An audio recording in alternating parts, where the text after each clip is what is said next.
Bonjour à tous et bienvenue sur La Retraite à 40 ans, le podcast pour prendre sa vie en main. Chaque dimanche, retrouvez une personne comme vous qui échange sans fil sur ses origines, ses ambitions, ses aspirations, sa relation à l'argent. Je m'appelle Victor Laura, je suis l'expert français du frugalisme et du mouvement FIRE, Financial Independence and Retire Early, indépendance financière et retraite précoce. Retrouvez mon livre La Retraite à 40 ans, c'est possible aux éditions Larousse. Pour rejoindre le mouvement FIRE, c'est sur devenirfrugaliste.com. Il y a une communauté, des workshops et des outils.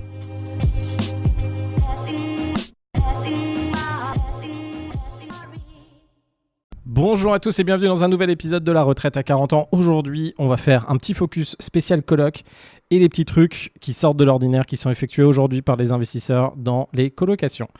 Alors, sur quoi je suis tombé ces derniers temps ? Donc, j'avance pas mal sur différents dossiers et j'explore ce que font les autres investisseurs.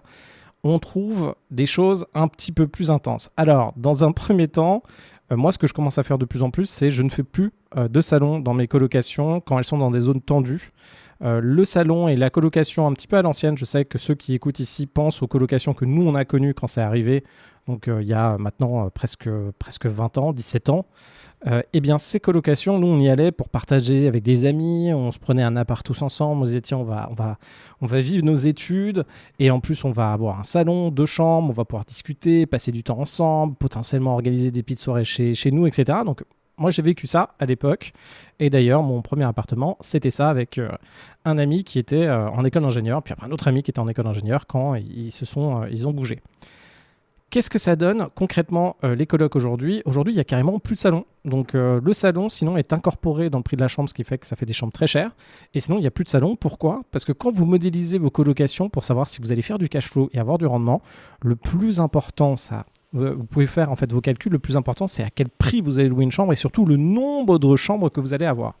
Généralement, dans les colocations, si vous avez un 80 m², 4 chambres, la 4e chambre sera votre cash flow. Donc, si vous louez une chambre à 500 € par mois, vous allez avoir 500 € de cash flow. Si vous louez une chambre à 600 € par mois, vous allez avoir 600 € de cash flow. Mais si vous rajoutez une chambre supplémentaire dans le salon, donc généralement, ce qu'on fait, c'est que vous avez effectivement un salon salle à manger. Dans la salle à manger, on met une cloison et on met une chambre. Mais si vous enlevez le salon, là tout de suite, vous allez arriver à du 1000 € de cash flow. Donc c'est ça la réalité.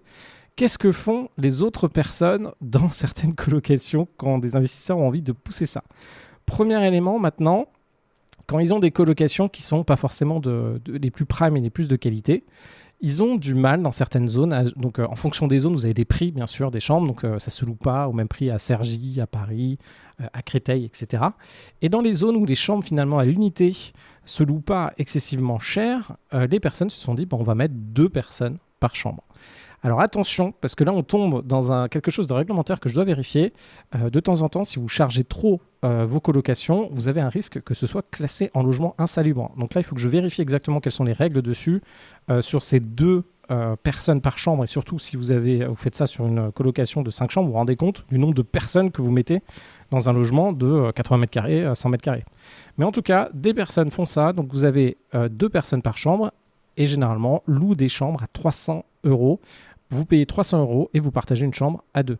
Donc ça, c'est dans certaines zones et ça vous permet d'avoir une chambre, grosso modo, à 600 €. Alors attention, quand vous rajoutez une personne supplémentaire dans une colocation, généralement, c'est vous qui prenez à vos charges l'électricité, c'est vous qui prenez à votre charge potentiellement le chauffage, mais le chauffage, pour le coup, ça va diminuer. Peut-être le chauffage de l'eau chaude en fonction de là où vous en êtes. Donc, à vérifier. Et là, ça vous permet d'avoir du 600 € par chambre et ça vous permet d'avoir des profils qui sont moins regardants peut-être sur la qualité de la colocation. Donc je pense pour ceux qui ont des vieilles colocs qui sont un peu perdus, c'est possible d'aller dans cette direction-là. Alors attention, après, population que vous allez récupérer, problème nouveau que vous allez récupérer, etc. Puis vérifiez quand même l'aspect légal de faire ces éléments-là. Autre élément de ce que j'ai vu, en ce moment, on s'est positionné sur des triplex. Donc vous rentrez en fait dans un appartement, vous arrivez, alors en fait, c'est des appartements, mais qui sont en triplex, qui donnent directement sur l'extérieur. Donc, pour tout vous dire, vous montez un escalier déjà. Donc là, vous êtes à l'extérieur. Là, vous ouvrez une porte. Là, vous rentrez dans un appartement. Et là, directement, en fait, vous allez avoir un petit placard sur la gauche d'1 m². Et vous allez monter les escaliers pour arriver au premier étage. Au premier étage, vous allez avoir un salon. Vous allez avoir un WC, une WC potentiellement douche. Vous allez avoir une cuisine, une petite terrasse. Et après, vous allez remonter un étage, vous allez avoir 3 chambres et une très grande salle de bain. Donc ça, en ce moment, il y a pas mal de lotissements qui ont été construits. Alors, il faudrait que je regarde le promoteur, mais en tout cas, moi, j'en ai analysé pas mal de lotissements comme ça. Et ce que font les personnes qui rachètent ça? Alors moi, généralement, ce que je fais, c'est que du coup, au premier étage, là où il y a le salon, je peux rajouter 2 chambres supplémentaires. Je garde la grande cuisine avec la terrasse. Et au dernier étage, je garde toutes les chambres. Je transforme la grosse salle de bain. Et je vous redonnerai un petit tips dans la salle de bain pour le retransformer, pour que ce soit agréable pour tout le monde. Donc ça, je le fais. Et là, aujourd'hui, il y a des personnes qui vont carrément... Vous vous rappelez, quand on rentre dans l'appartement, il y a à peu près d'1 mètre carré, un peu plus d'1 mètre carré, il y a un petit placard à l'entrée. Et ce que font les personnes aujourd'hui, c'est que la cuisine à l'étage, ils l'enlèvent et ils mettent dans le petit placard 1-2 mètres carrés. Là, bon, faut péter les trucs. Donc, dans ma tête, ça fait 1 mètre carré, mais ça va faire un petit peu plus si on pète le mur, etc. Et ils mettent directement la cuisine dans cet endroit-là, mais vraiment renfermé. Bon, alors là, c'est un mode vraiment extrême.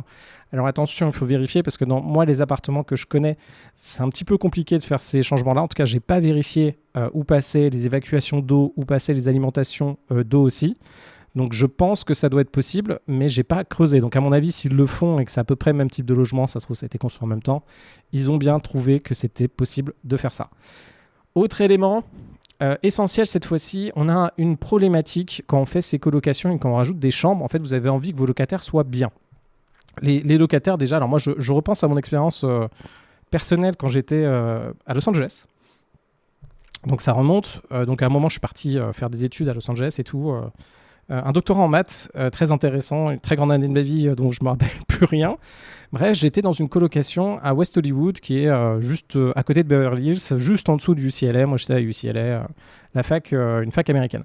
Et en gros, dans ma colocation, nous, on n'avait pas de salon, on avait directement des chambres et on partageait simplement une cuisine et une salle de bain. Et il n'y a pas d'endroit. Ici, il y avait une petite table pour déjeuner dans la cuisine. Moi, j'y allais jamais. Je mangeais chez moi, finalement, dans ma chambre. Et là, ce qui se passe, c'est quand vous faites des colocations. Donc nous, il y avait 3 chambres, mais en fait, il y avait un couple. Du coup, on était 4. Puis c'était dans une maison en fait qui a été divisée par le propriétaire, etc. Et qui avait divisé aussi moi, j'étais au premier étage et ils avaient divisé le rez-de-chaussée aussi. Aujourd'hui, votre problématique quand vous faites des colocs, la plus grosse problématique, c'est de remettre des WC. Ça, c'est la première grosse problématique, c'est où vous pouvez mettre un deuxième WC. Rappelez-vous, si vous voulez mettre un WC, n'allez pas sur des sanibroyeurs. Donc les sanibroyeurs, ça vous permet en fait de mettre dans l'évacuation des douches de l'immeuble. Vous avez un diamètre spécifique des évacuations. Pour les WC, il faut 10 cm de rayon.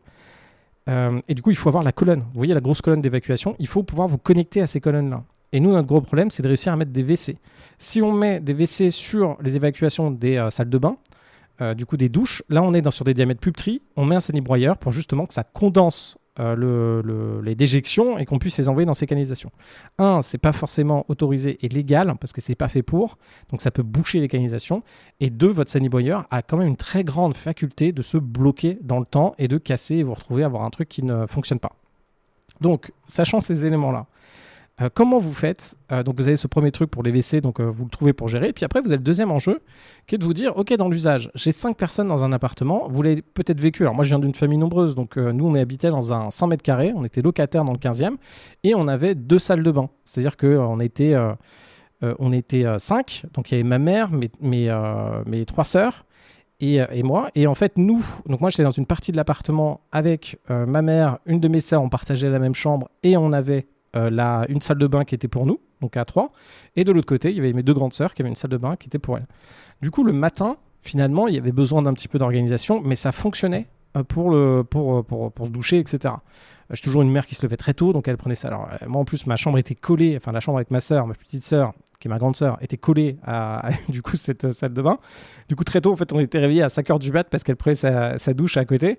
Et nous, ça enclenchait la journée, puis on arrivait dans notre cycle à tous fonctionner pour partir à l'école, tous en même temps, etc. Dans vos colocations, ce sera la même problématique. Vous avez une problématique de salle de bain. Là, il y a plusieurs façons de le faire.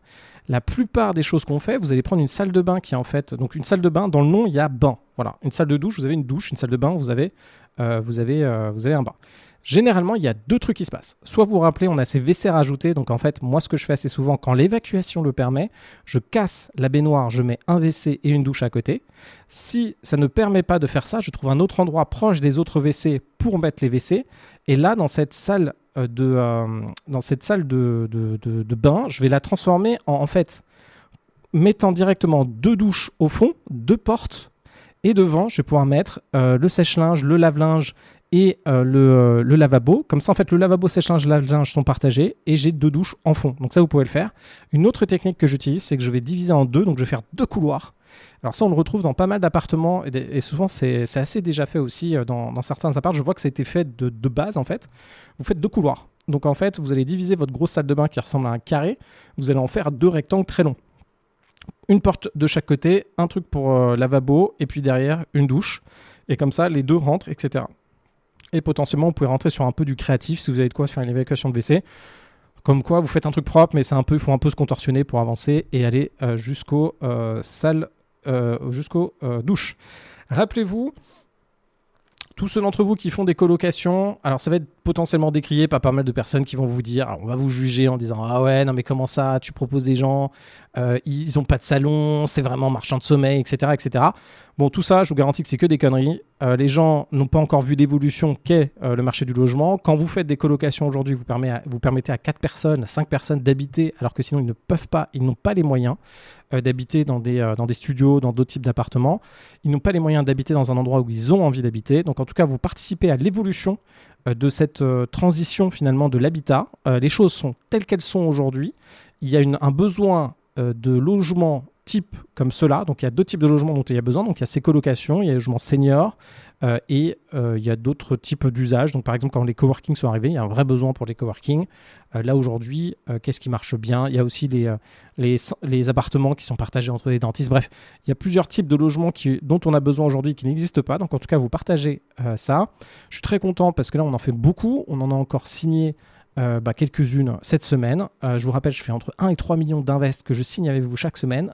Si vous voulez rejoindre, que je vous aide à avancer là-dessus, qu'on sorte vos colocations, vos investissements immobiliers rapidement, n'hésitez pas à cliquer sur le lien juste en dessous, faire un appel avec Martin, qui est mon associé là-dessus, qui pourra voir quel projet on peut vous proposer. Et après, venez directement dans le coaching. Je vous remercie à tous. Je vous souhaite une très bonne journée ou soirée en fonction de quand vous écoutez ce podcast. N'hésitez pas à me laisser un commentaire et 5 étoiles. Et je vous dis à très vite pour un nouvel épisode.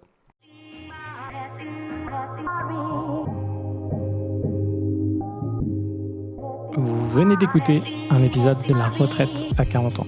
N'hésitez pas à en parler autour de vous, à vous abonner, à rajouter 5 étoiles et à mettre un petit commentaire. Ça nous aide vraiment beaucoup. Pour être informé des nouveautés, rendez-vous sur devenirfrugaliste.com. Une question, je réponds sur LinkedIn, Victor Lora, Lora. Et surtout, n'oubliez pas, vous êtes déjà au top. À très vite.